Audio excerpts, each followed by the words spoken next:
Bien, je considère que la séance est ouverte.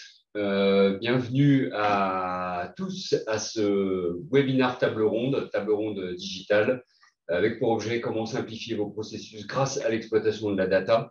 Nous sommes en direct des locaux de l'École supérieure de la banque, qu'on remercie chaleureusement pour son accueil. Programme du jour, vous avez l'habitude des webinaires, il est mieux de couper son micro. Et puis, vous aurez l'occasion tout au long de la présentation de poser toutes les questions que vous voulez. On les collectera de façon à réserver le dernier quart d'heure de notre échange aux réponses aux différentes questions que vous aurez pu poser dans le chat. Autour de la table, deux sociétés inviteuses, Quaternaire, société de conseil en management représentée par moi-même, Alexandre Le Teneur, et par Morganti au bout à gauche, et puis iGraphics, éditeur de solutions, représenté par Alexandre Ternisien, ici présent à la droite de Morgan. L'objet du jour, l'optimisation de processus. Pourquoi parler d'optimisation de processus? Parce que vous recherchez tous à réduire vos délais, à simplifier, à stabiliser le service de façon à tenir la promesse de vos clients. Vous recherchez à gagner en productivité de façon à libérer du temps pour le réinvestir dans des tâches à valeur ajoutée. Vous cherchez, pour certains, à réduire vos stocks d'encours et vous cherchez, généralement pour tous, à simplifier le quotidien pour vos collaborateurs de façon à augmenter leur bien-être. Le problème quand on parle de processus, c'est qu'on tombe là-dessus, un plat de nouilles généralement très enchevêtré. Vous dégustez généralement à l'aveugle, c'est-à-dire qu'il est difficile de savoir la vérité de ce qui se passe dans le quotidien de votre plat de nouilles. Et c'est la raison pour laquelle aujourd'hui nous allons aborder la démarche de process mining qui intègre à la fois un outil, à la fois une façon de procéder. Et pour ce faire, ce qu'on vous a proposé aujourd'hui, c'est d'écouter les témoignages vécus de deux intervenants. Donc ici, à ma gauche, Éric Depont, directeur général de l'École supérieure de la banque. Et puis encore à ma gauche, Sébastien Autronzec, responsable amélioration continue de MEO. On repassera côté industriel, donc vous aurez d'un côté la réduction du facture de stock, la réduction du stock de factures à émettre. Vous aurez de l'autre côté la réduction des stocks d'encours, deux environnements complètement différents, mais avec une démarche et une solution complètement identiques. Je vous propose de commencer par écouter Eric. Bienvenue Eric. Merci. Bienvenue chez nous. Merci de cet accueil. Peut-être avant de nous présenter, de poser le sujet, deux mots sur l'entreprise École supérieure de la banque, qui a beau être une vieille maison, puisqu'elle va bientôt fêter ses 100 ans. Elle a été créée en 1926, avec une idée un peu innovante à l'époque, des grandes banques de la place qui décident de mettre en commun ce qu'elles avaient de plus cher, c'est-à-dire l'intelligence, la compétence, parce qu'on était en plein développement économique et on n'avait pas assez de banquiers, donc il fallait les former. Donc on a mutualisé la fabrication de l'information. Ça, c'est l'idée d'origine. Entre-temps, on a évolué. Et puis, dernière évolution très importante pour nous, ça a été la réforme de la formation professionnelle. Le 5 septembre 2018, c'est déjà très vieux, mais qui a complètement changé le paysage et qui a été la cause, je vais y revenir dans un instant, la cause d'un certain nombre de nos problèmes. Alors, une vieille maison comme la nôtre a fait beaucoup de choses. On fait de la formation initiale, donc, au travers de l'accueil des alternants. On forme aujourd'hui un jeune sur deux qui intègre le secteur bancaire en alternance, c'est considérable. On forme 35 000 collaborateurs par an. On est présent dans 25 pays dans le monde, avec une grosse activité et de plus en plus importante à l'international. Donc voilà, la formation, c'est notre ADN. On est un peu moins familier avec les sujets comptables. Et c'est pour ça que quand il y a une réforme qui vient nous voir et qui nous dit il va falloir procéder autrement, ça nous complique un peu la vie. Et nous, très concrètement, cette réforme de la formation, ça nous a contraints à passer en vitesse de croisière à la production d'à peu près 2000 factures par an. Parce qu'on avait des gros clients, donc on faisait des factures avec des gros récapitulatifs dessus, avec avec l'ensemble de leurs apprenants, à un modèle de facturation envers l'État, sur les refinancements de l'alternance qui est devenu très compliqué. Et donc, on a fait x10 en matière de nombre de factures. Aujourd'hui, on est à plus de 22 000 factures à émettre. Donc, pour les équipes de la facturation, une grosse charge de travail supplémentaire qui n'a pas pu être absorbée simplement par l'augmentation du volume de collaborateurs et qui a nécessité que on travaille un peu sur nos processus, et c'est là que Quaternaire et que Process Mining nous ont beaucoup aidés pour y voir bien plus clair.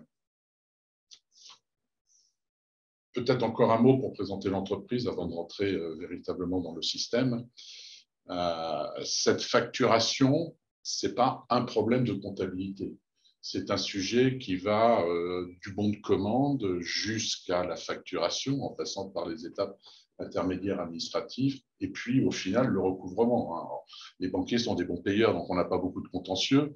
L'État est un bon payeur, mais est un payeur qui paye tardivement, donc il faut relancer assez régulièrement. Donc on a quand même une grosse activité en termes de relance de recouvrement. Donc on a créé un processus qu'on a appelé Order to Cash, comme son nom l'indique, qui va du bon de commande jusqu'au règlement et jusqu'au cash sur notre compte bancaire en trésorerie. Et on a analysé l'ensemble de ces étapes, et juste déjà pour introduire l'apport du process mining, c'est qu'on a pu en 2-3 jours prendre un hélicoptère qui nous a fait survoler l'ensemble de ce processus, donc cette vision très macro du dispositif, et en même temps, grâce au traitement de la data, aller dans l'élément le plus granulaire possible de la composition de notre processus. Et puis là, c'était la grande révélation, parce que la vision macro et puis la vision très terrain a mis en exergue un certain nombre de dysfonctionnements que vous avez l'habitude d'appeler des gaspillages. Pour situer les ordres de grandeur, le nombre de factures annuelles. Aujourd'hui, oui. 22 000. 22 000 factures annuelles. x10 par rapport à avant 2018. OK. Donc, un beau plat de spaghettis, a priori, en perspective. Alors, le plat de spaghettis, on l'a découvert justement grâce au process mining. La vision hélicoptère nous a mis en exergue quelques 350 chemins, je ne sais pas si on le voit à l'image, mais quelques 350 chemins possibles pour éditer une facture. Et donc, autant de difficultés pour les collaborateurs, autant de process ralentis, autant de gaspillage. Et dans cette analyse de ce plat de spaghettis, là aussi, ce qu'on a constaté, je disais tout à l'heure en introduction qu'une partie importante de notre métier, c'était de faire de la formation initiale, c'est-à-dire de former des alternants pour qu'ils passent, qui rentrent dans la vie professionnelle, dans la vie active, et donc qui passent leur diplôme. Donc, des formations qui sont prises en charge par France Compétences, par l'État. Eh bien, on s'est aperçu que 53%, je vais presque dire les 2/3, donc une grosse moitié de nos gaspillages, de nos difficultés, résidaient sur cette activité d'alternance, c'est-à-dire la complexité issue de la réforme de la formation professionnelle. Alors, vous voyez le plat de spaghettis ou la gare de triage avec les petits trains qui se déplacent. Mais voilà, ça a été la grande révélation, c'est que notre système était trop complexe finalement pour être digéré par des collaborateurs, par l'humain. Alors, avant peut-être de savoir comment vous avez procédé, on va peut-être regarder la fin de l'histoire. À la fin, qu'avez-vous obtenu? À la fin, à la toute fin, ce que l'on a obtenu, 4 grands succès. Quand je dis à la toute fin, je parle de ce que vous avez pu mesurer en matière de gaspillage, de tâches à non-valeur ajoutée et de flux de factures. Alors, bon, on a gagné 15 millions de trésorerie supplémentaires, ça, c'est pas neutre. On est passé d'une situation où on avait à peu près 27 millions de factures à établir à un run de 12 millions de factures à établir, mais c'est un seuil incompressible. Quand on facture à l'État, on sait bien qu'on peut difficilement faire moins. Donc, on a encore 12 millions qui sont dehors, mais ça, c'est normal. Ça, on va dire, c'est notre BFR classique pour une entreprise. On n'a pas de difficulté par rapport à ça, mais voilà, on a fait rentrer 15 millions. Alors, 15 millions au moment où il y a une grosse inflation et que les taux d'intérêt sont galopants, ça nous permet aujourd'hui de pouvoir placer et de gagner un peu d'argent. Donc, en fait, par les intérêts qu'on va obtenir, par la rémunération de cette trésorerie, on a déjà financé la mission Quaternaire. Je ne commande pas. Je ne commande pas parce que nous n'avons pas le temps. Donc, en dépiotant ce tas de spaghettis, vous avez découvert 53% de gaspillage sur la partie alternance, Oui. c'est ça, et 67% de tâches à faible valeur ajoutée. Alors, c'est effectivement, hein, j'avais parlé des 53% qui portaient sur la formation initiale, la formation d'alternance. Ce que le macro-zoning, disons macro-zoning, en fait, ce que le process mining nous a permis d'observer, c'est qu'il y avait 67% de tâches en plus qui pouvaient être faites autrement, être automatisées, être supprimées, être simplifiées, en tout cas qui pouvaient être très largement optimisées. Le plan d'action? Alors, le plan d'action, on a commencé, donc, on disait tout à l'heure, 2-3 jours à prendre l'hélicoptère pour analyser, à mettre de la donnée dans le système pour comprendre la tâche. Donc ça, c'est un plan d'action. Avant de vous dire ce qu'on a fait, c'est un plan d'action qui a été éclairé. C'est-à-dire que moi, je retiens le process mining comme une phase de préparation qui nous a permis d'être beaucoup, beaucoup plus efficace après dans la façon de construire notre plan d'action parce qu'on savait où on allait. On avait identifié les gros problèmes, les gros gaspillages, et 53%, ils étaient mis en exergue. On les voyait. Ça, c'est le premier grand bénéfice et qu'on a gagné du temps après dans le travail du plan d'action. Deuxième grand bénéfice également qu'on a pu identifier, c'est que pour emmener les collaborateurs à détricoter ou à démêler la pelote de laine ou le plat de spaghetti, vous l'appelez comme vous voulez, il faut les onboarder, il faut les faire adhérer à ce projet. Et bien évidemment, quand on peut avoir l'ensemble de ces 350 chemins pour matérialiser qu'aujourd'hui la Terre ne tourne pas rond, c'est quand même plus facile de les onboarder. Quatrième grand bénéfice, ça a été de l'efficacité dans la mise en œuvre de notre processus de Lean, c'est-à-dire qu'on a pu, à partir du process mining, structurer en termes de bénéfices et de difficultés l'ensemble des actions qu'on avait à construire. Donc, on les a positionnés dans une 9box, une boîte avec 9 cases en fonction des difficultés, des priorités, pour cibler les victoires rapides. Et on a identifié très vite, très rapidement, 83 victoires rapides qui nous ont permis d'obtenir le plus gros des bénéfices. Et vous voyez que ça a marché parce que les 20 et quelques, disons les 15 millions de trésorerie supplémentaires qu'on a pu obtenir en moins d'un an, c'est grâce aux victoires rapides. On n'a pas encore touché aux missions qui sont un peu plus lourdes, qui impactent notre système d'information, qui vont nous obliger très certainement à changer de RP. Et donc, on a encore des bénéfices à venir. Et puis, au bout du bout, le résultat le plus probant, à mes yeux, c'est le renforcement de la productivité des équipes. C'est qu'aujourd'hui, je vous dis, on est à flux tendu dans la gestion de notre trésorerie. C'est plutôt une bonne nouvelle, ça. On n'a plus de retard. Nos collaborateurs travaillent dans la sérénité, le bien-être. Ils ne sont plus en train de courir en permanence pour rattraper le retard.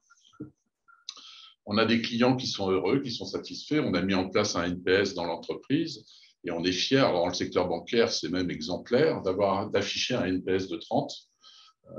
C'est plutôt chouette. Chapeau. Ouais, c'est plutôt pas mal. Le chiffre d'affaires, bien évidemment, a progressé, comme je vous disais tout à l'heure, et puis notre trésorerie, elle a doublé. Aujourd'hui, elle est passée de 14 à 31 millions, et donc on est heureux et bien vu par nos banquiers. Donc, je reviens sur la démarche. Vous aviez 350 façons différentes de faire une facturation? C'est à peu près ça, hein. Disons, avec des variantes. Et pour quelles raisons 350 chemins différents de facturation s'installent? Parce qu'en fonction des sujets, en fonction des collaborateurs, en fonction des apports, chacun y va. On est une entreprise très familiale. On a beau être 250 C'est une grande famille. C'est une grande famille. On a beau être 250 collaborateurs, on reste quand même une entreprise à taille humaine. Et donc, on est passé d'une organisation qui reposait beaucoup sur l'esprit d'initiative, sur l'envie de bien faire, à une organisation. Et c'était pour ça qu'on avait d'ailleurs besoin de pédagogie et d'onboarder les collaborateurs. C'est qu'il fallait leur faire prendre conscience qu'ils ne faisaient pas mal, mais qu'au bout du bout, ils faisaient de façon complexe. D'accord.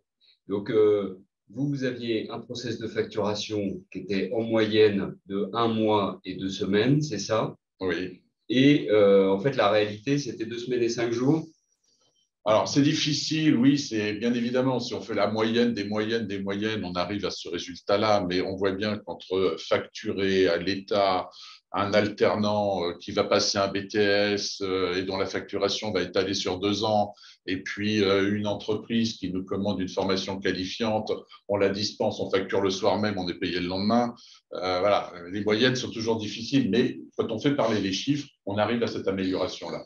Vous aviez idée de ce qu'était la réalité du délai de facturation avant que vos données ne soient collectées pour être analysées dans l'outil? Faire une confidence? Oui, parce que j'étais un client de l'ES Bank. Avant d'être le patron de l'ES Bank, j'ai d'abord été client et j'ai vu et j'ai rouspété un certain nombre de fois auprès de l'ES Bank avant d'y venir en disant mais quand est-ce que tu vas me facturer parce que mes budgets, je ne peux pas les reconduire d'une année sur l'autre. Moi, passé le 31 décembre, je ne pourrais plus te payer.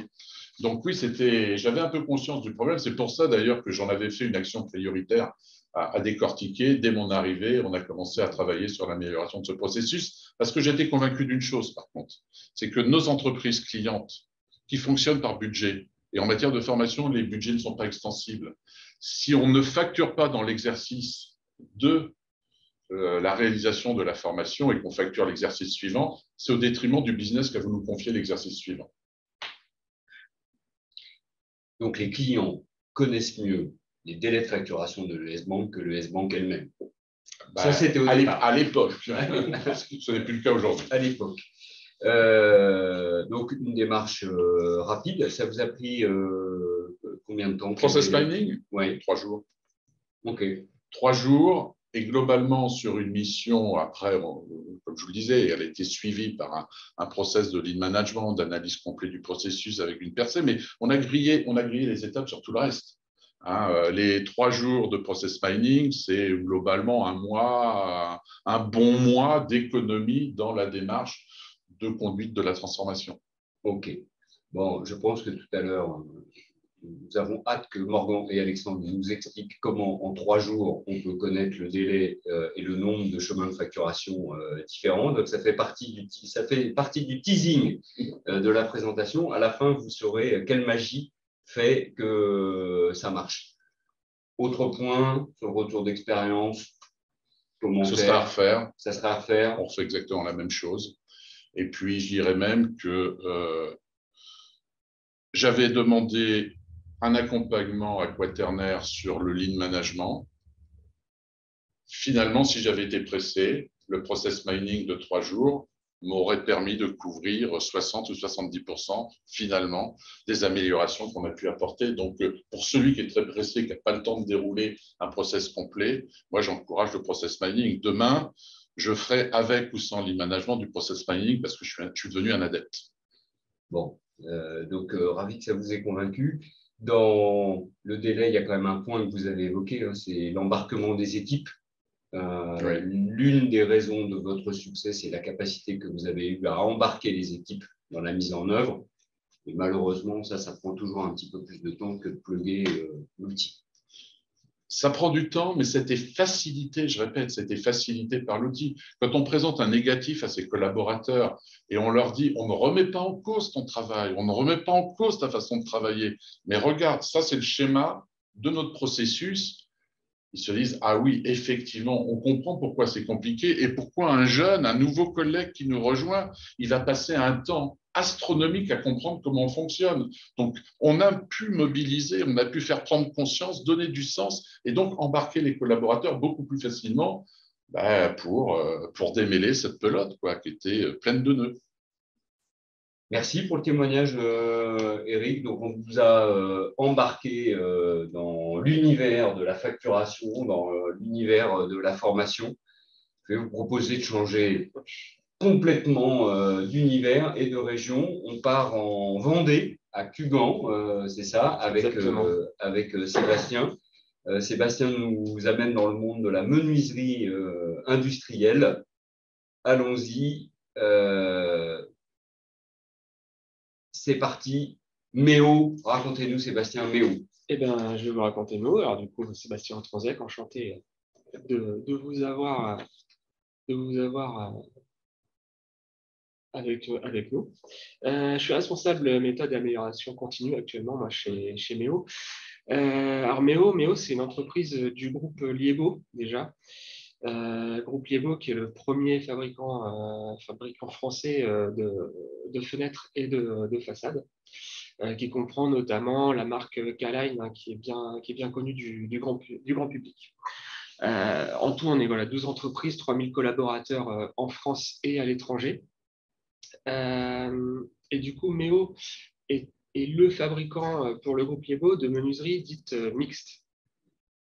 Alors, ce qu'on appelle mixte, c'est des menuiseries bois et aluminium, dont Méo est le créateur et concepteur il y a bientôt déjà 40 ans, puisque c'était en 1983 que le concept a été créé. Voilà, du coup, on fabrique de la menuiserie mixte depuis 40 ans. On réalise un chiffre d'affaires d'environ 61 millions d'euros par an. Et ce qui a marqué ces dernières années, finalement, c'est une évolution de la gamme produit. Toute la gamme produit a évolué entre 2017 et 2020-2021, en commençant par la gamme de fenêtres classiques. Ensuite est venue la gamme de coulissants et dernièrement la gamme de portes qui est toute récente, qui est sortie début 2021. Contexte, au moment où vous démarrez votre opération. C'est ça. Donc, on sort de ce développement produit qui a duré 3-4 ans. 2021, c'est compliqué. On sort de la phase Covid. Beaucoup de pénuries de matières premières se posent à nous. Du coup, on est obligé de réagir, de s'adapter, pas sans douleur. Hein. Les équipes ont beaucoup œuvré pour que ça fonctionne au quotidien. Et puis, les commandes, elles affluent. Alors, je parlais d'une progression tout à l'heure du chiffre d'affaires. Mais voilà, les commandes, elles affluent. Puis depuis début 2022, on s'aperçoit pas, hein, mais comme les commandes elles rentrent, on a un délai de fabrication qui, lui, s'allonge. Parce que dans tous les cas, notre capacité de production, elle a une limite finie. Donc, une fois que le carnet de commande il est rempli, on est obligé d'allonger le délai.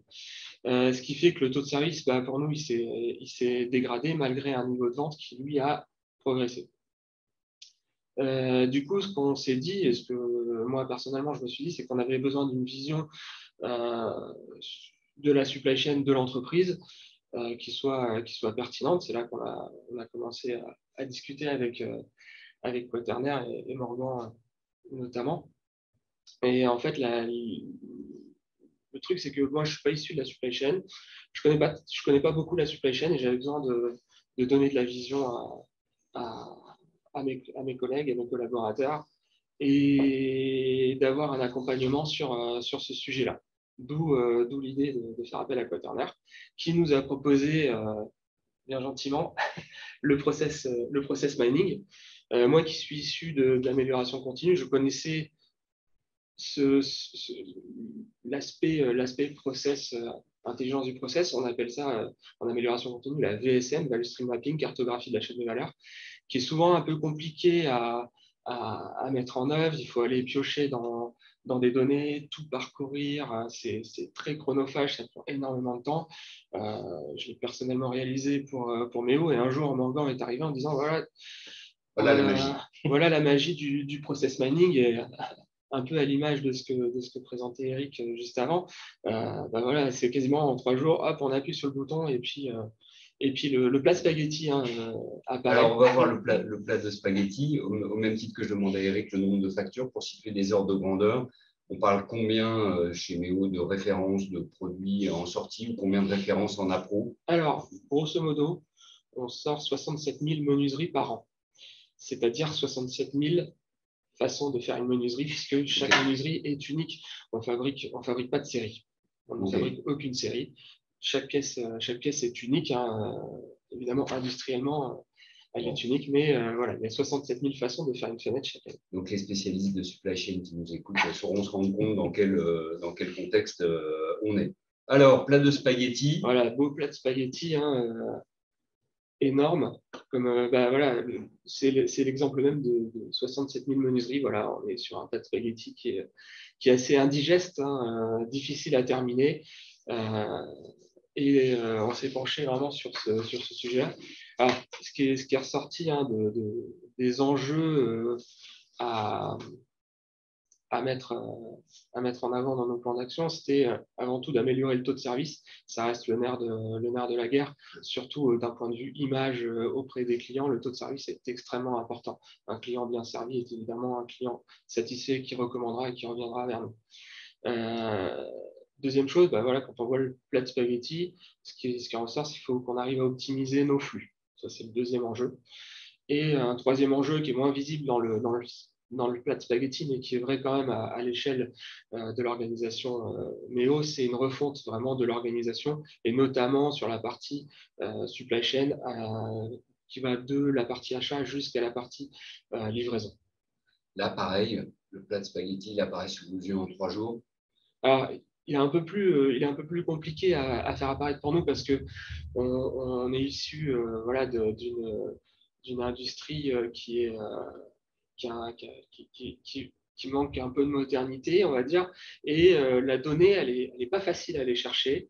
Et c'est aussi l'intérêt du process mining, c'est qu'il y a un moment, il a fallu qu'on comprenne nos données, ce qui n'était pas forcément le cas. Alors, moi, je parle vraiment à titre personnel. La donnée, pour moi, elle était très indigeste et difficile à comprendre. Le fait d'avoir travaillé sur le process mining nous a permis aussi d'aller comprendre notre data. Et comprendre la data, c'est vraiment aller chercher ce qui peut fonctionner, pas fonctionner dans le process dans sa globalité. Il y aura donc un sous-produit qui est la maîtrise de vos données. Exactement. On revient sur le déroulé de cette expérience. Donc là, vous avez évoqué le fait de revoir les flux d'approvisionnement. Oui, tout à fait. Alors, on est sur. Alors, on a sorti trois grands sujets. Il y a un premier sujet là, qui ressort du plat de spaghetti, c'est qu'au niveau des délais qu'on donnait à un moment à nos clients, on s'apercevait qu'ils n'étaient pas toujours en relation directe avec les délais de nos fournisseurs. Et là, en fait, c'est ça qui est magique, hein, c'est que le plat de spaghetti, d'un coup, il nous dit le délai moyen pour s'approvisionner de tel élément, il est de X jours. Et moi, ce que j'annonce à mon client, c'est X-2. Donc forcément, il y a un moment, ça ne va pas coller, ça impacte le taux de service. Et du coup, l'idée, ça a été d'aller revoir un peu ces sujets-là. Alors, un exemple de ce qu'on a pu faire pour contourner un petit peu ça, c'est par exemple aller chercher sur des éléments qu'on peut avoir stockés en interne. Notamment, on a des tôles d'aluminium qui sont intégrées à nos fenêtres dans certains cas, qui avaient des délais assez importants. Et en fait, le fait d'intégrer certaines plaques d'aluminium et certains râles d'aluminium en interne nous a permis de réduire, par exemple, de 10 jours le délai sur ces éléments-là, parce qu'on a une réactivité tac au tac. On commande, on fabrique, c'est parti. Donc, plus de visibilité sur les réels délais d'approvisionnement pour être cohérent entre les délais d'approvisionnement et les délais annoncés. Exactement. Un deuxième sujet, je pense que c'est assez éloquent sur les photos. Donc, on est sur une augmentation de la capacité aussi de notre entreprise. Je disais que la capacité aujourd'hui, elle était assez finie. L'idée, c'est que demain, on puisse doubler. Alors, quand je dis demain, c'est dans 5 à 10 ans, pouvoir doubler la capacité de notre entreprise, passer d'un 60-70 000 menuiseries à 120-130 000 menuiseries par an. Et ça passe aussi par refondre le magasin et exploiter des éléments qu'on n'exploitait pas. Ce qu'on voit sur les photos, sur la gauche de l'image, c'est notre magasin avant qui exploite une surface, mais qui n'exploite absolument pas le volume et la hauteur. Et ce qu'on a cherché à faire pour gagner des mètres carrés et pas réinvestir dans du foncier au niveau des murs, c'est qu'on a travaillé sur la hauteur de l'usine. On bénéficie quand même d'une hauteur de 7-8 mètres qu'on exploitait jusqu'à 2 mètres de haut. Donc, voilà, c'était une hérésie. Et c'est vachement important hein, pour tous ceux qui nous écoutent là aujourd'hui, c'est que quand on manque de place, il faut aussi se poser la question de savoir si on ne peut pas exploiter la hauteur, le volume de l'entreprise. En tout cas, ça, c'est ce qu'on a appris à Moyennant travers aussi qu'on maîtrise ces flux. Ouais, à travers ce sujet. Troisième étape. Alors, troisième étape, c'est la gestion des délais et les rôles et responsabilités sur le flux. Comment dire? Alors, c'est la slide. Ah, pardon, si je ne suis pas sur. C'était celle-là, oui, c'est sur la gestion des délais. Donc, en fait, c'est l'exemple des 10 jours que j'ai donné. En fait, j'étais en avance de phase par rapport au PowerPoint. Donc là, c'est l'exemple de nos délais sur les tôles. On a été chercher 10 jours notamment voilà, sur la fabrication de ces tôles d'aluminium. Et il y a un dernier point, c'est les rôles et responsabilités dans l'entreprise et revoir toute l'organisation autour de l'achat à pro. Donc là, il y a une réorganisation qui est en cours et qui se terminera courant 2023. C'est-à-dire que le fait de voir plus clair sur le qui fait quoi dans le processus vous a amené à revoir la distribution des rôles et des responsabilités. Exactement, notamment entre achat et appro, où il y avait un certain flou entre qui fait quoi entre achat et appro. Hein, pour ceux qui connaissent, la distinction peut parfois être un peu ténue entre achat et appro, et les rôles et responsabilités n'étaient pas toujours bien établis. Et de fait, chacun se marche un peu sur les pieds. Et comme on se marche sur les pieds, en fait, on fait plusieurs fois les mêmes choses, d'où les pertes, d'où la nécessité de réorganiser les rôles et responsabilités. Donc, en synthèse, vous installez l'outil, ça vous permet d'y voir plus clair sur les datas que vous avez et ce à quoi elles servent.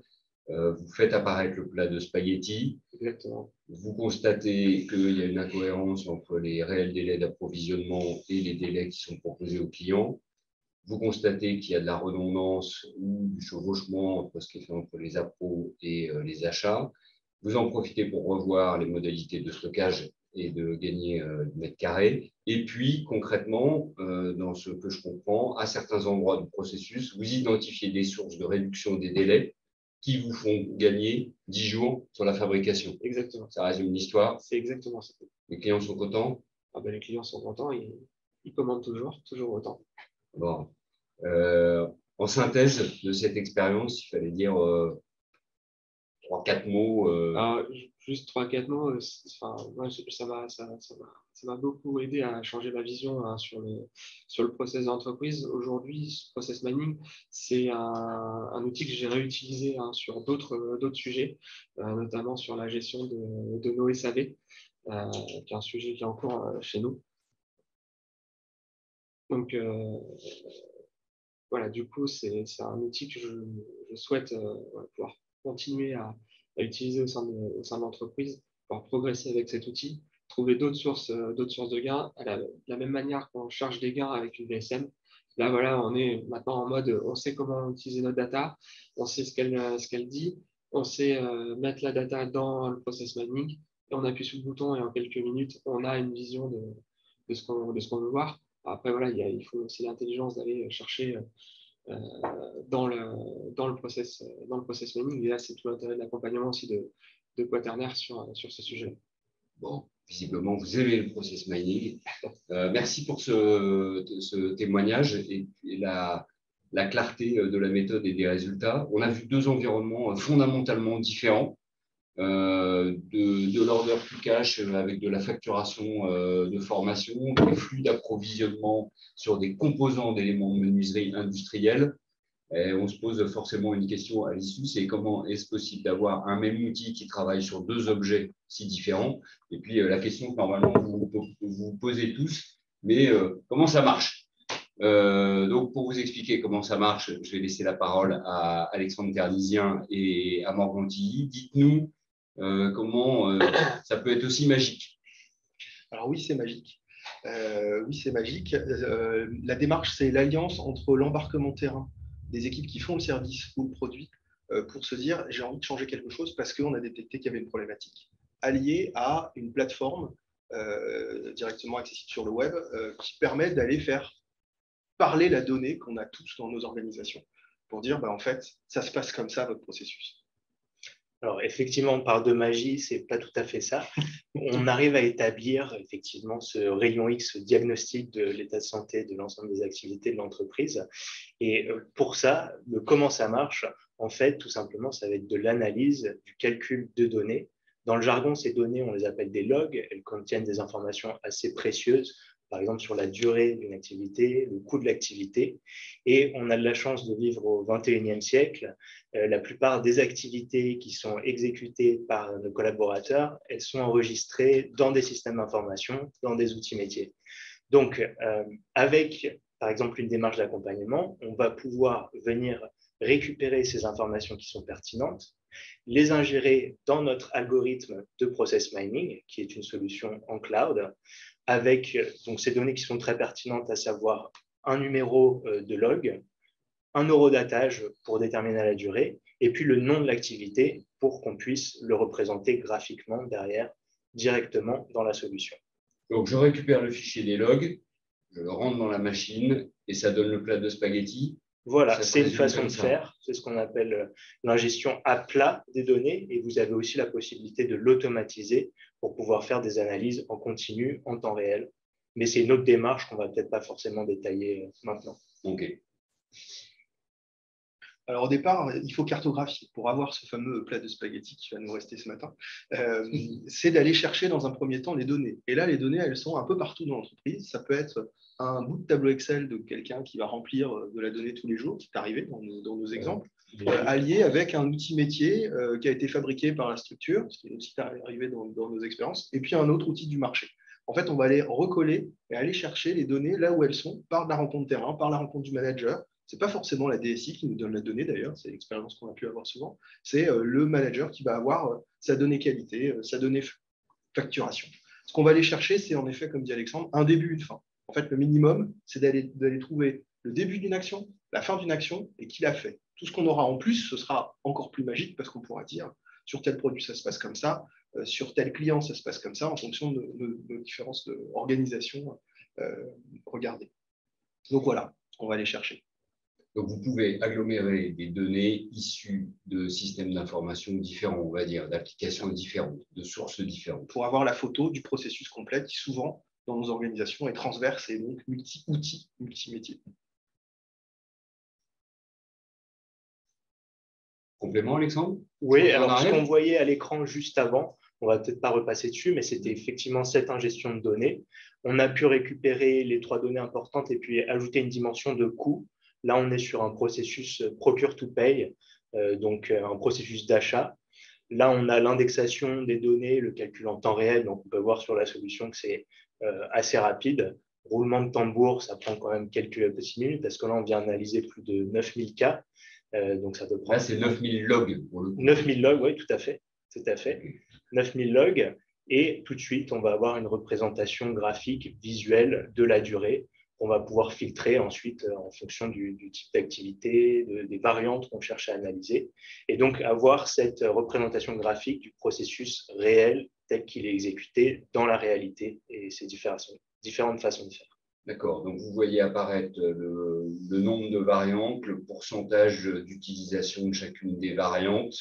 En fait, toutes les données d'analyse sortent immédiatement de la compilation des logs. Oui, tout à fait. Et ensuite, on applique les filtres qu'on veut pour observer ce qu'on cherche à observer. Très bien.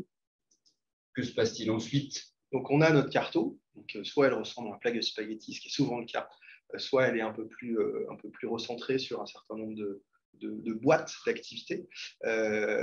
Donc, c'est la première photo. On part de là, et celle-là, elle est non opposable. C'est-à-dire que les équipes qu'on embarque dans le projet, on entend souvent dire « Ah, mais depuis le temps que je le dis, là, en fait, on le voit. On le voit vraiment, c'est la représentation graphique et vous l'avez vécu, c'est comme ça, c'est dire non, mais on met bien 3 jours entre là et là. Ah oui, mais non, mais si, c'est comme ça que ça se passe, puisque le client, il l'a vécu comme ça, ou la menuiserie, elle est passée dans le flux comme ça. Donc, on part de là, on va analyser les potentiels, en disant tiens, c'est bizarre, on a un écart au standard. Normalement, on doit le faire en 10 jours, et au final, on voit que ça prend 2 fois plus. Tiens, OK, ça c'est un sujet et on va commencer à construire un plan d'action sur la base de ce que l'on voit avec ce que l'on veut cibler ou viser, d'amélioration, de qualité, de délai, de charge, de tout ce que l'on veut. Donc on va comprendre les écarts, on va analyser les différentes variantes, et oui, les différents chemins possibles pour faire ce processus, pour facturer, pour fabriquer une fenêtre, pour faire autre chose, et se dire, tiens, les 20-80, ils sont où? Comment se fait-il qu'on ne parle que des 5% du problème, mais qui est en nombre de temps passé énorme et en charge mentale beaucoup plus importante, alors que dans 80% des cas, ce qui nous arrive, en fait, ça marche plutôt pas mal. Ou à l'inverse, finalement, on a beaucoup de spaghettis et là, il faut aller tirer chaque nouille pour comprendre pourquoi on a fait ça. Donc, on va analyser les potentiels. C'est la fin des je sens que, j'ai l'impression que, et c'est place à la réalité des choses.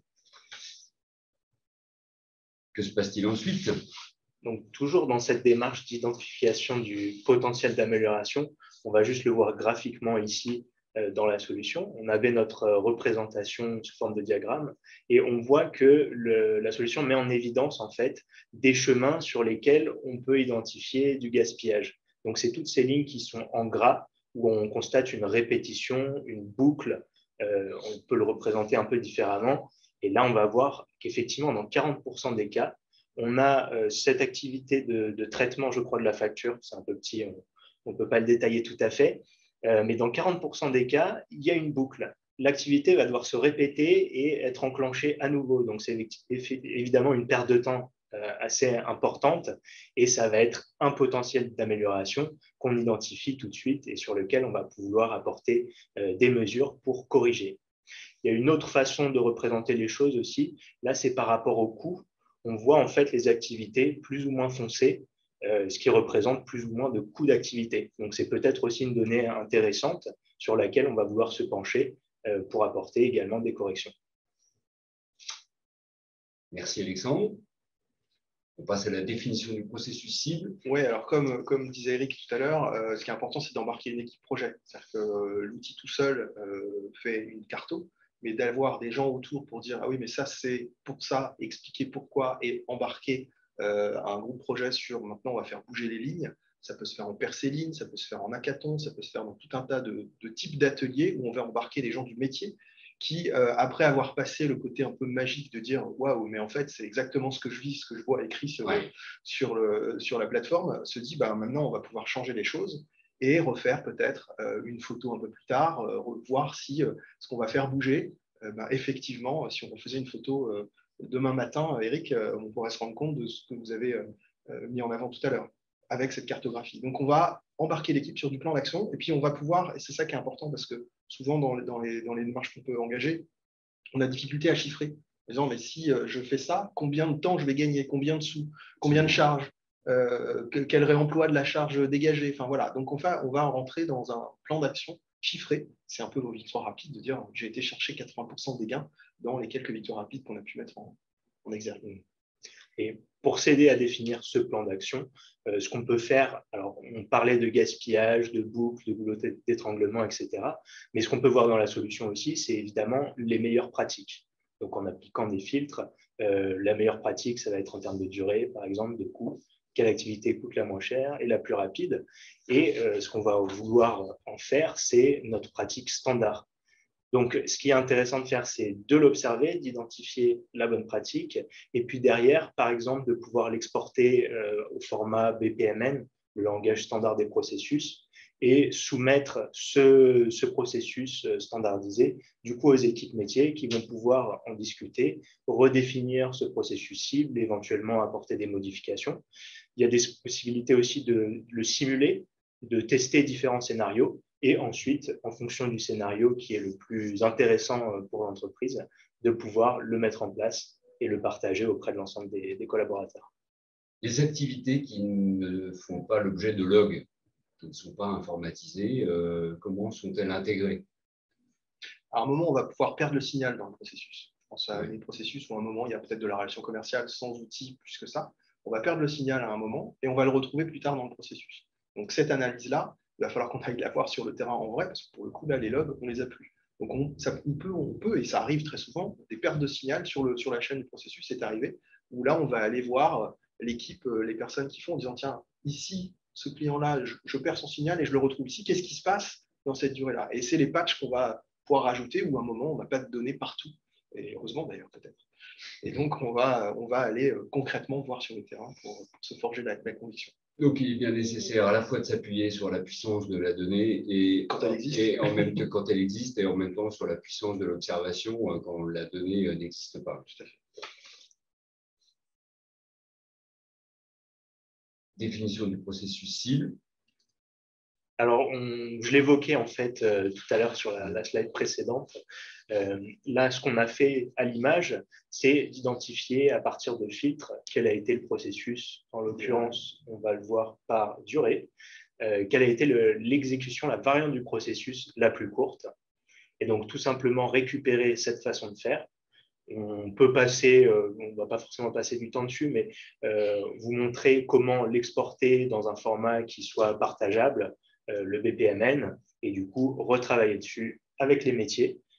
Effectivement, c'est important d'insister là-dessus, cette démarche à la fois côté système, côté IT, mais sans l'appui des métiers, les gens qui exécutent réellement le processus et qui ont la connaissance de ces activités. C'est comme ça qu'il faut construire une démarche d'amélioration, de transformation des processus. Donc l'outil vous permet non seulement de capter l'existant, mais en plus de faire de la modélisation du processus cible. Oui, tout à fait. Tout à fait. On rejoint les deux. C'est important de pouvoir travailler sur ces deux tableaux. Que se passe-t-il une fois qu'on a défini le processus cible? Parce que définir, c'est bien, mettre en place, c'est plus dur. C'est ça. Donc le jeu de photos successives nous permet de voir comment ça avance, mais de toute façon, ce qui est super important, c'est de pouvoir mettre sous pilotage finalement cette démarche pour dire, voilà, j'ai changé ça, comment ça se passe, est-ce que j'ai gagné sur du délai, parce qu'au départ d'un projet comme ça, il faut se dire qu'est-ce qu'on va chercher. Pour vous, c'était de l'amélioration du temps de paiement. Chez Méo, c'était autre chose. Donc, à chaque fois, et dès le départ, se dire qu'est-ce que je vais chercher. Ça peut être du délai, ça peut être du coût, ça peut être de la qualité, ça peut être de l'efficacité, de l'amélioration de la charge aussi. Donc, c'est d'avoir un tableau de bord, classiquement comme dans tout projet, de dire, OK, c'est ça que je vais chercher et c'est ça que je vais mesurer, l'avancement de ça à chaque photo qu'on va pouvoir faire.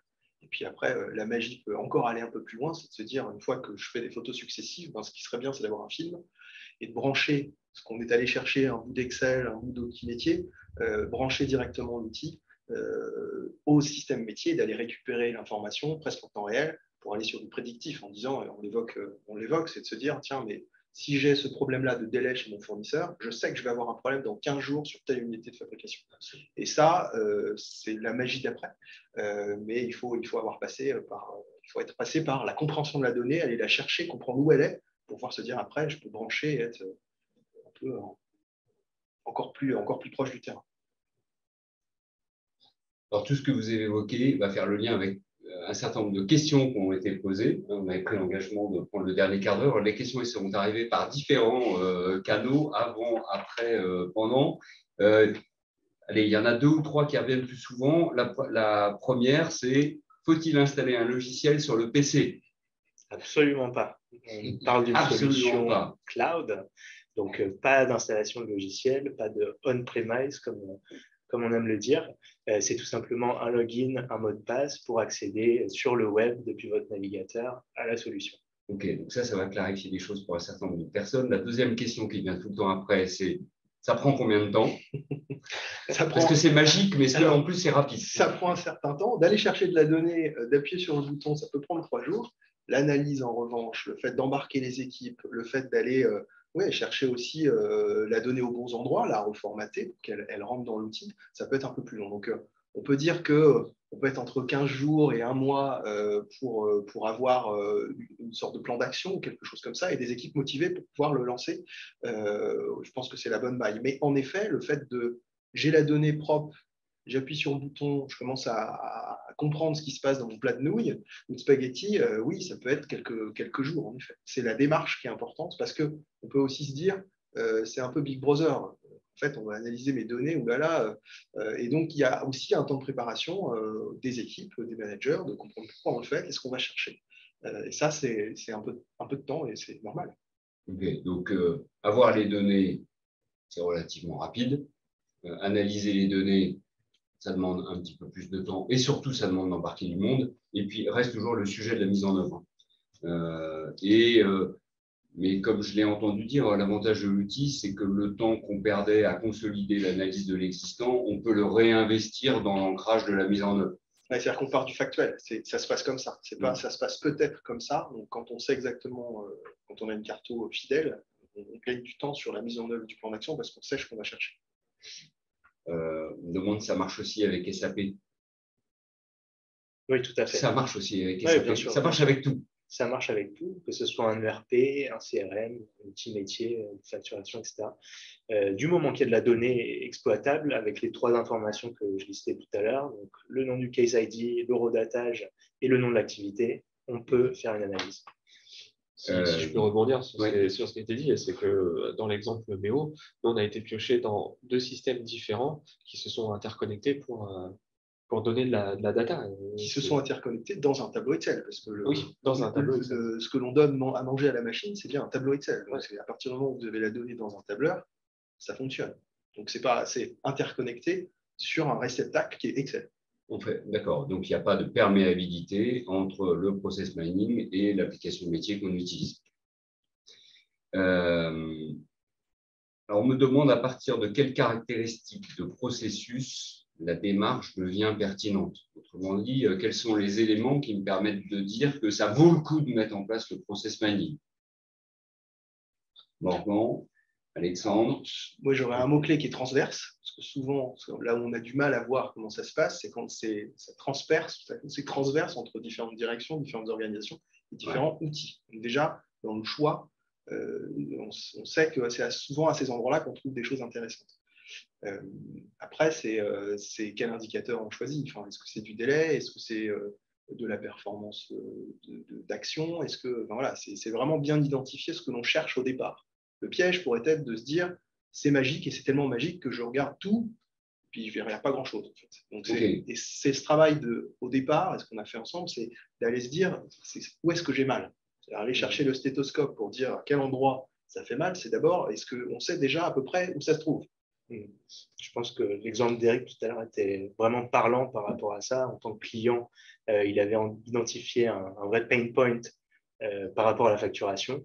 Et du coup, en prenant la tête de l'ESB, il a tout de suite voulu mettre la loupe sur ce processus-là.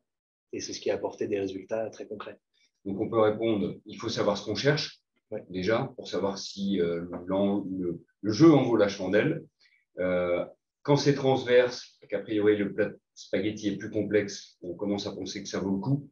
Quand il y a un nombre d'intervenants différents, il y a un nombre d'intervenants importants, ou quand il y a un nombre de références différents, on pense qu'a priori le plat de spaghetti est suffisamment compliqué pour que ça vaille le coup d'aller éclairer.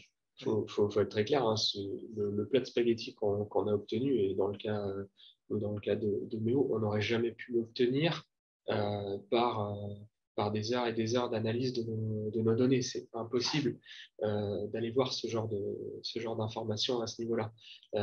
Après, c'est vrai que il faut savoir ce qu'on cherche, c'est une chose, et on peut aussi cibler des processus à l'intérieur. Je parlais tout à l'heure d'un projet SAV, on est reparti du même jeu de données. Par contre, on a ciblé des processus différents à l'intérieur de ce grand ensemble. Et donc là, on vient cibler quelque chose sans savoir trop ce qu'on va trouver à l'intérieur quand même. Et c'est tout l'intérêt, pour de l'amélioration continue, c'est un intérêt d'aller chercher les pistes de lien. Un autre endroit où il peut être intéressant de mettre cette loupe ou ce stéthoscope, c'est quand on a beaucoup de données, on ne sait pas vraiment comment faire.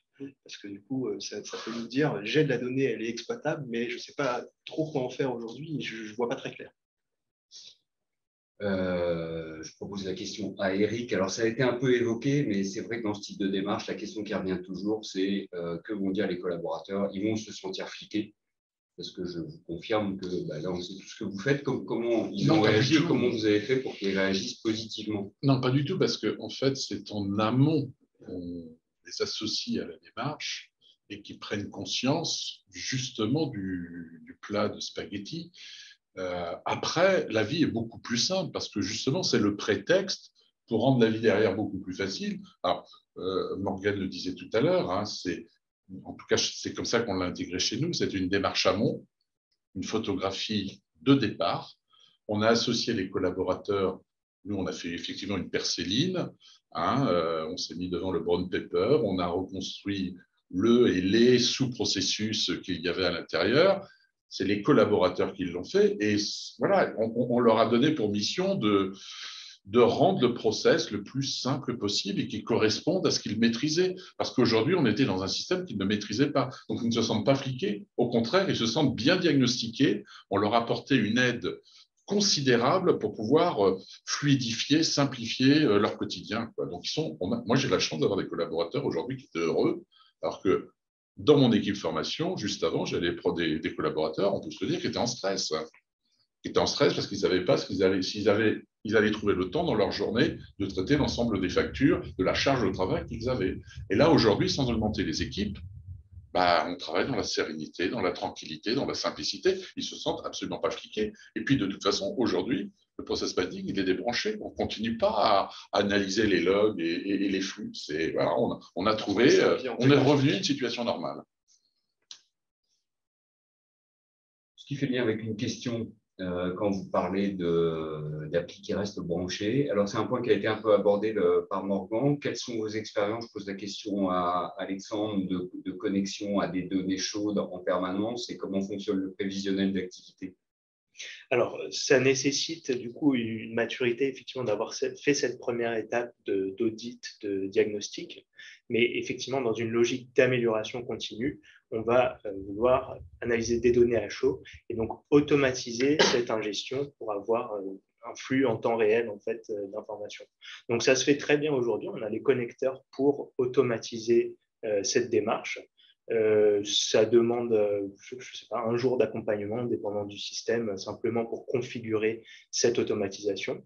Et ensuite, vous définissez, si vous voulez, des mises à jour quotidiennes, par heure éventuellement, par mois, pour pouvoir mettre sous contrôle en continu vos activités. Voilà comment se passe du coup cette ingestion des données à chaud. D'accord, donc ce qui veut dire que ça permet aussi de vérifier que les évolutions du processus qu'on a identifiées sont mises en pratique réellement sur le terrain. Exactement, oui. Et mises en pratique réellement sur le terrain dans tous les endroits et avec tous les collaborateurs qui sont censés respecter le processus. Est-ce que nos changements ont bien été mis en place? Est-ce qu'ils ont un vrai impact? Est-ce qu'il y a du nouveau potentiel d'amélioration? Ça permet de répondre à toutes ces questions en temps réel, encore une fois. J'ai vu dans les questions qu'il y avait quelqu'un d'un réseau bancaire qui était dans un contexte où il y avait 200 points différents dans lesquels, dans chaque point, 5 collaborateurs en moyenne étaient susceptibles d'appliquer un processus. Et à un moment, la façon de mesurer que chacun applique effectivement le processus de façon rapide ne peut être que celle-là, parce que vous ne pouvez pas aller, autant vous pouvez descendre dans l'usine pour aller voir comment sont faites les choses, autant que vous ne pouvez pas avoir un œil dans 200 agences en permanence.